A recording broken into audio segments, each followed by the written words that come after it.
चाहेंगे। फिलहाल आप जो दृश्य पीछे देख रहे हैं ये चांडिल डैम का है। चांडिल डैम झारखंड का ऐतिहासिक धरोहर है।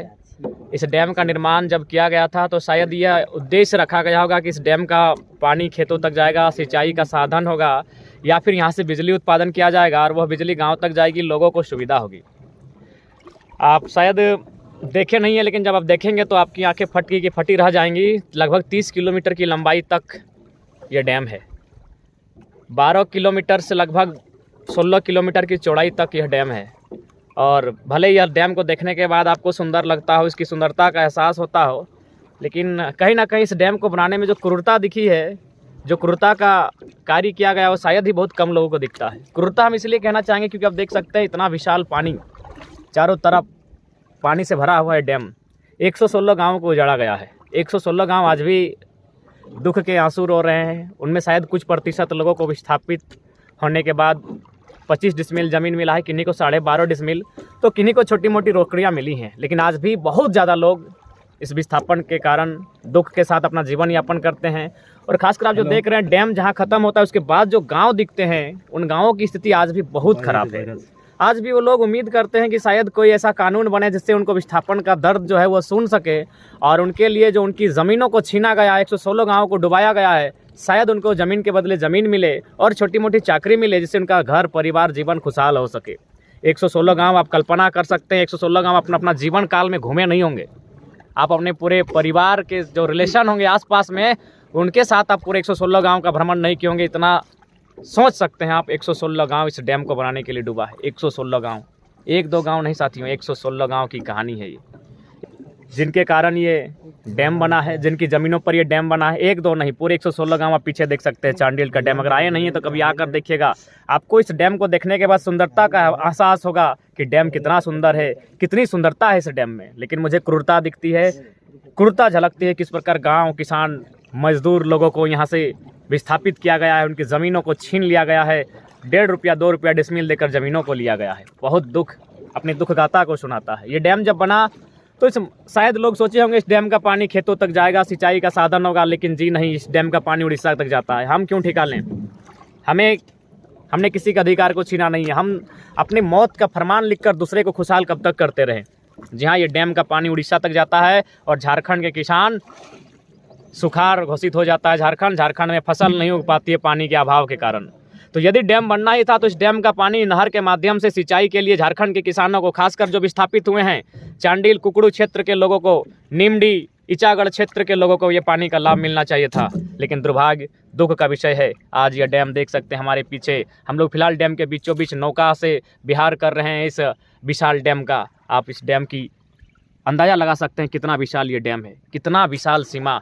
35 किलोमीटर 30 किलोमीटर तक की लंबाई, लगभग 16 किलोमीटर 15 से 16 किलोमीटर की चौड़ाई, इतना विशाल डैम। लेकिन गांव वालों को क्या मिला? जो 116 गांव बर्बाद हुए, विस्थापित हुए, उन गांव वालों को इस डैम ने क्या दिया?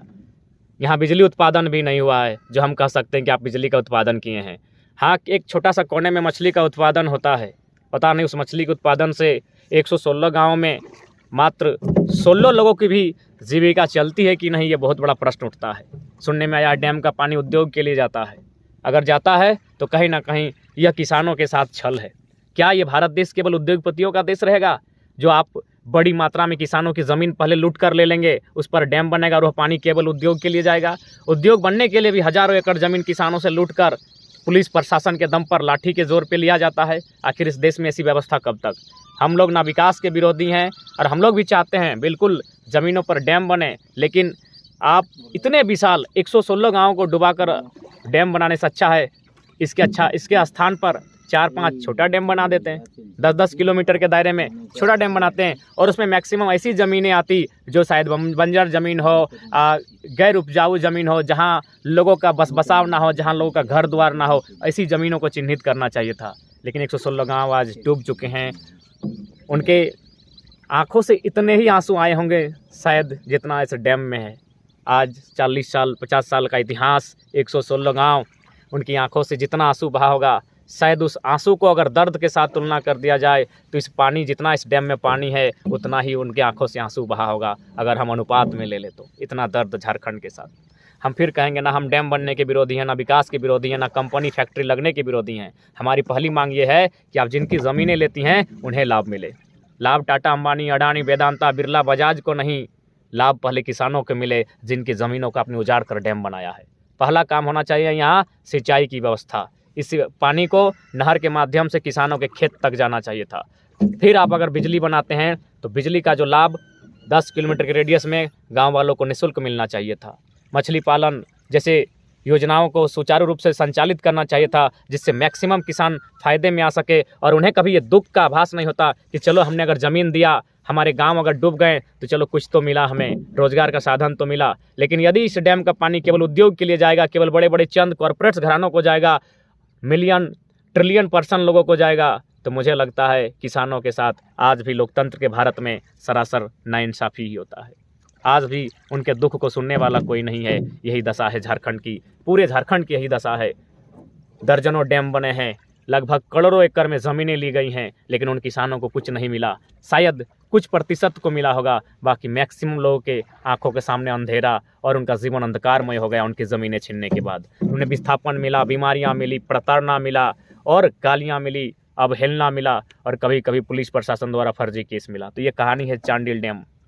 चांडिल डैम की कहानी है जो सरायकेला ज़िला के 4 ब्लॉक को मिलकर बनता है, कुकड़ू, नीमडी, चांडिल और ईचागढ़। इसकी लंबाई लगभग 35 किलोमीटर और चौड़ाई लगभग 15 से 20 किलोमीटर की चौड़ाई। इतना विशाल डैम देखने में बड़ा सुंदर लगेगा और आपको इसकी सुंदरता से मोहित होना पड़ेगा, ये इतना सुंदर डैम है।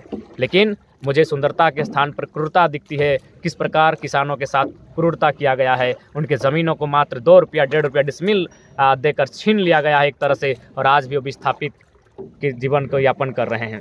आज भी विस्थापन के दंश को झेल रहे हैं। सुनने में उन्हें 6 लाख रुपया दिया जाता है और कोई राजीव गाड़ी नाम का अधिकारी है जो 3 लाख पहले ही मांग लेता है कि हमें 3 लाख लोग देंगे तभी हम विस्थापन का 6 लाख तुम्हें देंगे, लेकिन सुनने वाला कोई नहीं है। यही है किसानों की दर्द। ये सुंदर सा डैम, लेकिन इसके अंदर 116 गांव की आवाज़, चीख आज भी गूंजती है कि हमने क्या बिगाड़ा था। विकास के नाम पर हम कितना सहेंगे, विकास के नाम पर हमारी ज़मीनों को कब तक हमसे छीना जाएगा, कब तक हमसे लूटा जाएगा। आज ये इंसाफ की अपेक्षा रखते हैं कि कोई तो आए जो हमारे लिए नियम कानून बनाए और हमें इंसाफ दिलाए। हम नहीं चाहते हैं जो डैम में डूब गई वो ज़मीन तो आप वापस नहीं दे सकते हैं। उचित मुआवजा, उन्हें नियोजन और उस जल का उपयोग जो डैम में है कम से कम उन किसानों को मिले जिनकी ज़मीनें, जिनके गांव यहाँ उजड़ने का काम हुआ है।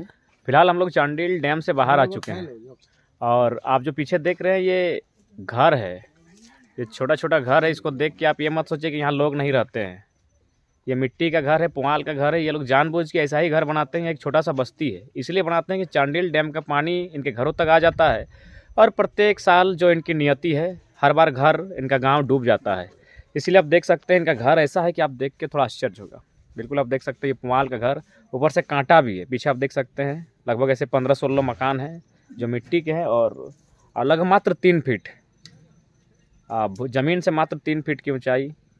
तो आज कह सकते हैं चांडिल डैम जिसे बनाने के लिए यहाँ के लोगों ने, 116 गांव के लोगों ने अपना विस्थापन झेला, दर्द को झेला और आज भी और आप उस दर्द का अंदाज़ा कर सकते हैं जिन लोगों ने अपने गांवों का, अपने ज़मीन देकर इस चांडिल डैम को बनाने के लिए ज़मीनें दी, आज वे लोग किस हाल में रहते हैं। ये कांटा है उनके घर के ऊपर, इसे देखकर ये मत है कि यहाँ लोग नहीं रहते, यहाँ लोग रहते हैं। और ये पुआल है, पुआल भी है इस अवस्था में। आप देख सकते हैं कि मैंने बहुत क्रिटिकल कंडीशन में ये लोग रहते हैं। ये ठीक चांडिल डैम के सटे हुए एक छोटे से गांव की तस्वीर है। पुआल और मिट्टी का घर, ऊपर से कांटे भी लदे हुए हैं। इन्हें घर से इन्हें कोई विशेष लगाव नहीं है, और क्या लगाव रखेंगे, प्रत्येक साल डूब जाना है तो फिर उस घर से क्या लगाव। इसीलिए टूटी फूटी अवस्था में घर बनाया जाता है प्रत्येक वर्ष। और फाइनली जिन लोगों के कारण आज टाटा जमशेदपुर जगमग है, जिनके कारण आज गम्हरिया आदित्यपुर जगमग है, जिनके कारण आज झारखंड सोना झारखंड कहा जाता है, झारखंड बड़े बड़े फैक्ट्री कंपनी हैं और वे ज़मीन मालिक किस हाल में जीते हैं, किस हाल में रहते हैं, वो शायद आज झारखंड को जानना चाहिए। यह दशा है। इस तरह छोटे छोटे गांव चांडिल डैम के चारों ओर मिलेंगे आपको, जो घर के प्रति विशेष मोह नहीं रखते, क्योंकि उन्हें पता होता है प्रत्येक वर्ष बारिश में उनके घर को डूब जाना है। तो ये कहानी है चांडिल डैम की, चांडिल डैम के विस्थापितों की कहानी। 116 गाँव की कुर्बानी के बाद बना ये चांडिल डैम, जो भले उड़ीसा तक पानी जाता है, लेकिन जिनके ज़मीनें गई हैं उनके साथ क्या ज़्यादती हुई है वो आप इस वीडियो के माध्यम से अंदाज़ा लगा सकते हैं।